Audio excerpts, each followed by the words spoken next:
프랑스 부르봉 왕조의 시조와 메디치가 최후의 여인의 딸로서 영국 역사상 마지막 절대 군주의 아내였으며 왕정복고의 주역들의 어머니였으며 명예혁명의 주인공과 그레이트 브리튼 왕국의 시조의 할머니였던 역사상 가장 화려한 가족관계를 갖고 있는 여인 앙리에타 마리. 60년의 긴 세월 동안 가장 중요한 영국과 프랑스의 근세사를 정면으로 관통한 한 여인의 파란만장한 이야기를 지금부터 시작합니다.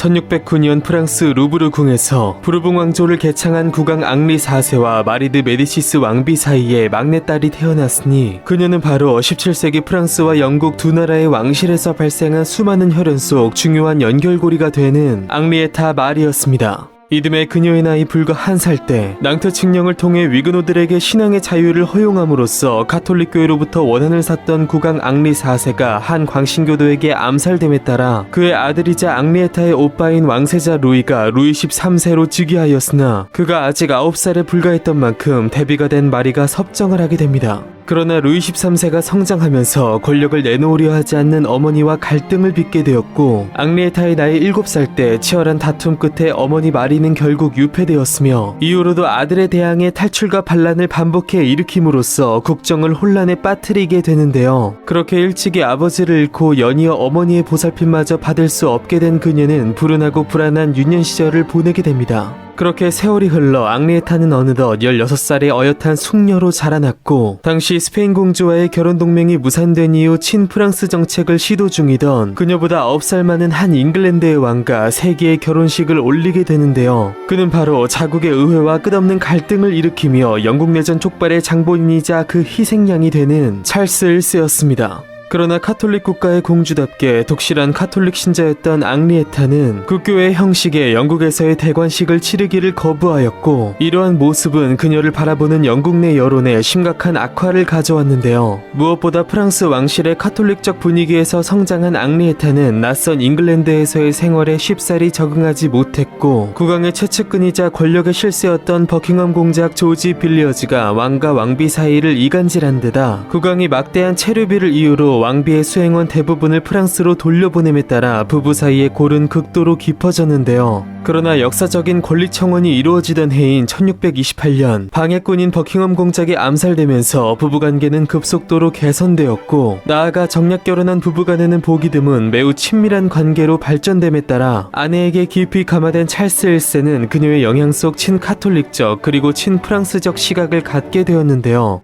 이처럼 앙리에타가 유럽 왕실에 뿌리내린 왕가의 친카톨릭적 성향은 남편은 물론 훗날 왕이 될 두 아들에게까지 전해짐에 따라 이후로 끝없이 이어질 영국 내 종교 갈등의 역사에 중요한 원인을 제공하게 됩니다. 한편 앙리에타는 찰스 1세와의 관계에서 유년기를 넘기지 못한 세 자녀를 제외하고 왕세자 찰스, 요크공 제임스, 장녀 메리를 비롯해서 엘리자베스, 헨리, 헨리에타 등 3남 3녀 총 6명의 자식을 낳았는데요. 무엇보다 그녀는 고향 프랑스에서 군주의 장녀에게 내리던 마담 루아얄의 칭호를 본따 오늘날까지도 영국에 존재하는 프린세스 로열의 칭호를 만들어내어 사랑하는 장녀 메리에게 하사하기도 했습니다. 이후 시간이 흘러 10살이 된 메리는 네덜란드로 시집 보내졌고 그로부터 불과 1년이 지난 1642년 앙리에타는 그녀의 인생에서 다시 오지 않을 거대한 풍파를 맞게 되었으니 그것은 바로 남편 찰스 1세와 의회의 갈등이 골마터진 결과로서 잉글랜드 내전이 발발한 것이었습니다. 전쟁 초기 영국을 떠난 앙리에타는 유럽을 떠돌며 남편의 왕당파를 지원할 기금을 마련하는 데 힘썼으나 자국의 왕비이긴 하나 동시에 이방인으로서 국내 문제에 외세를 끌어들이려 한 그녀의 행보는 영국민들의 분노를 불러일으키면서 오히려 역효과를 내게 되는데요. 마침 우에파에서는 풀세출의 영웅 올리버 크로멜이 등장해 마스턴모어에서의 대승을 이끌어내면서 왕당파의 전세는 더욱 불리해지게 됩니다. 이에 위기감을 느낀 찰스 1세는 옥스퍼드에서 제외한 왕비와 자녀들을 급히 프랑스로 탈출시켰고 그렇게 조카 루이 14세가 다스리는 친정에 당도한 앙리에타는 그곳에서 잉글랜드 내 국면을 전환시킬 방법을 모색하게 되는데요. 그러나 프랑스 역시 자국에 산재된 여러 문제로 몸살을 앓고 있던 만큼 잉글랜드를 도와줄 형편이 못 되었고 잉글랜드에 홀로 남은 찰스 1세는 의회파로부터 참패를 거듭한 끝에 결국 왕의 몸으로 신하들로부터 처형당하는 사상 초유의 사태를 맞이하게 됩니다.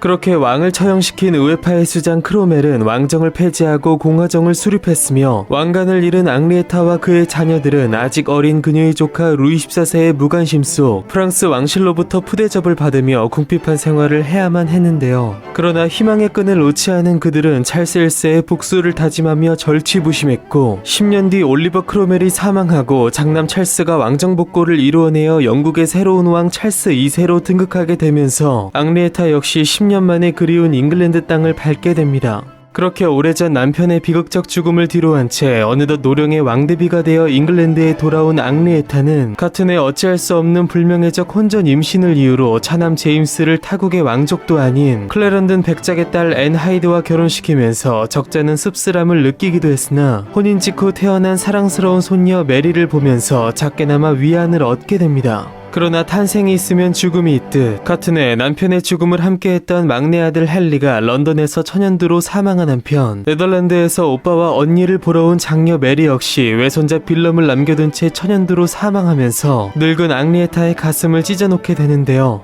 그러나 다시 일어선 앙리에타는 조국 프랑스로 돌아가 루이 14세의 외동동생이자 그녀의 조카인 오를레안 공작 필리프와 자신의 막내딸 헨리에타의 결혼주산이라는 중요한 과제를 수행했고 이것은 훗날 도범이락과 제3차 영란전쟁으로 이어지는 프랑스와 영국의 친밀한 관계 형성에 큰 도움을 주게 됩니다. 그렇게 중요한 과제를 마치고 다시 영국에 돌아온 그녀는 아들 찰스 2세의 든든한 보살핌 속 수년간 런던의 서머시트하우스에 거주했으나 영국의 축축한 날씨 탓에 그녀의 기관지염이 심해지자 어쩔 수 없이 요양차 다시 프랑스로 돌아갔고 그곳에서 눈병 치료를 이유로 그녀에게 보내진 손녀 앤을 돌보던 중 건강이 급격히 악화되면서 향년 59세의 나이로 끝내 생을 마감하게 됩니다. 이후 긴 시간이 지나 그녀의 차남 요크공 제임스는 찰스 2세의 뒤를 이어 영국의 새로운 왕 제임스 2세로 즉위하였고 명예혁명을 통해 그가 물러난 뒤에는 그의 외손자 윌리엄 3세, 친손녀 메리 2세가 공동 왕으로서 뒤를 이었으며 앙리에타의 마지막 순간을 함께했던 앤은 두 공동왕의 뒤를 이어 마지막 앤 여왕으로 즉위함으로써 스튜어트 왕조의 마지막을 장식하게 됩니다.